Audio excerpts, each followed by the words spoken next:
So, eto ang koleksyon ng aking mga Apple products. Ngayon ay dumating ang package ng Smart Infinity, ang aking bagong MacBook Air 2020. So, tignan natin. So, eto yung box. Yan. Selyado pa. May serial number dyan. So, nakasil pa pero may kwan yata siya. Nabangga yata yung driver. So, may nakalagay na arrow para bubuksan siya. So, nakalagay dito, Smart. Yan. Tapos yung pangalan ko, Sherbien Dacalanio. So, salamat sa Smart kasi yung SIM card ay nandito sa magandang envelope. Yan. So, eto yung Infinity user.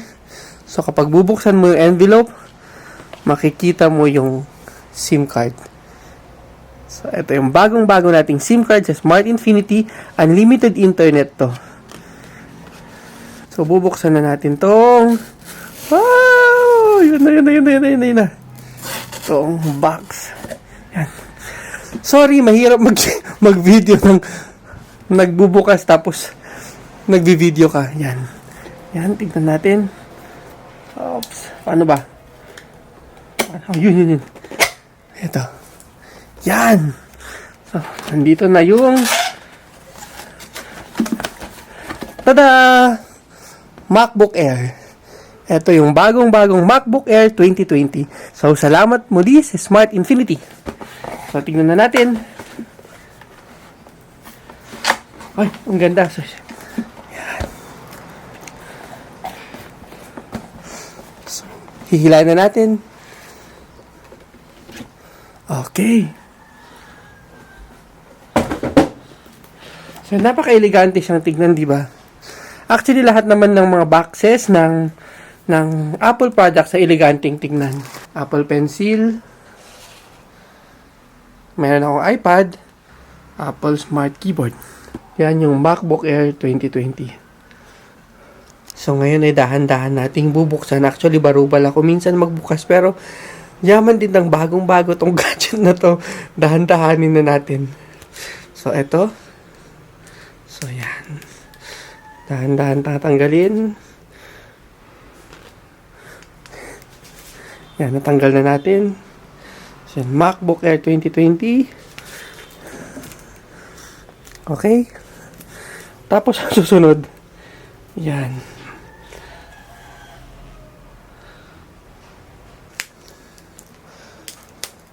Ang hirap palang magbukas sa pag masinop mong binubuksan, no? Ang hirap buksan. Ayun, wala na. Hindi ko rin siya nabuksan. Natanggal ko na yung cellophane niya. Kasi isang kamay ko ay nagbi-video at isang kamay ko ay nagbubuka, nag-unbox. So, multitask tayo. So, mahirap. Dali. Ito na. Yan na yung ating MacBook Air 2020. Yan, Type-C. Yung charger. Kasi yung charger ng MacBook Pro hindi Type-C. Yung luma pa. So, kung titignan nyo dito, makalat yung ko namin, yung socket ko. Ito yung charger ng MacBook Pro ko. Na nabili ko 4 years ago. Pero yung charger ngayon ng bagong MacBook Air ay Type-C na siya. Yan. So, Type-C. So, may nakalagay, designed by Apple in California. Yan. Okay. Asan yung socket?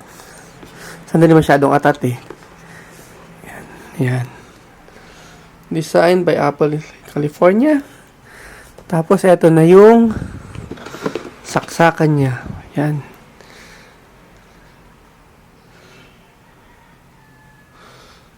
So, eto yung audio jack niya. Tapos, kung ikot mo, dalawang kwan lang. Type-C port. Dalawa lang yung Type-C port. So, dito mo ipapasok yung USB kung magta-transfer ka ng data. So, ang problema ko dito ay paano ako magta-transfer ng data ngayon na galing sa aking mga phones. At wala siyang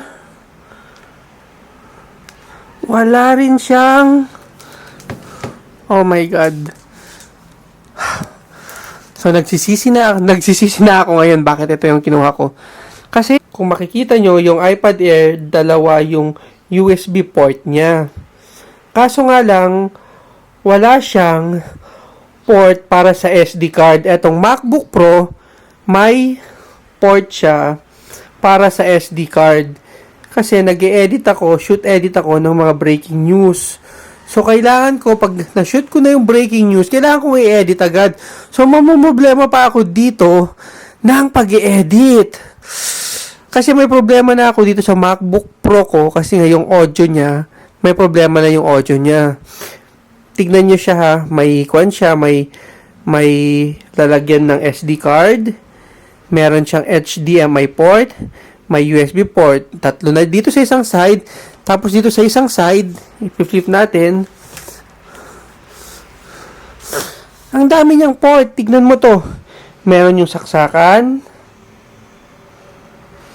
merong lightning bolt, dalawa, tapos may paglalagyan ka ulit ng USB or port at saka yung audio jack niya.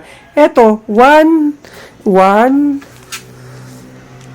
3, tatlo lang, dalawa lang, tapos kuan pa USB, Type-C pa. Parang mahihirapan ako ngayon dito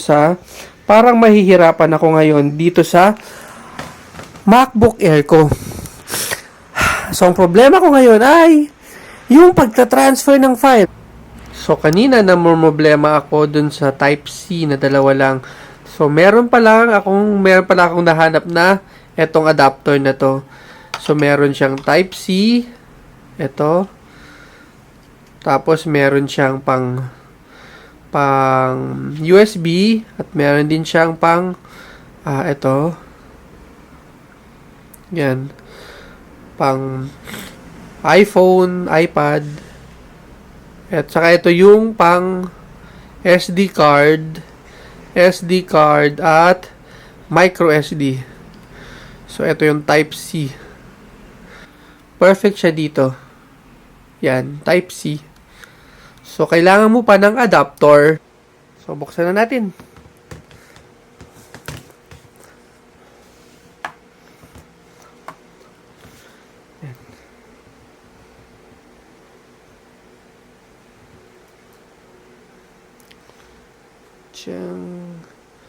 So, naka-cover siya. Naka-cover yung screen niya. Yan. Covered yung screen. Yan. Naka-cover yung screen niya. Tapos yung keypad. So, tanggalin natin yung cover. Yan. So, eto makikita nyo yung reflection ko sa MacBook Air na nagvi-video. Okay. Salamat sa lahat ng mga nanood and stay safe and healthy everyone. Bye-bye!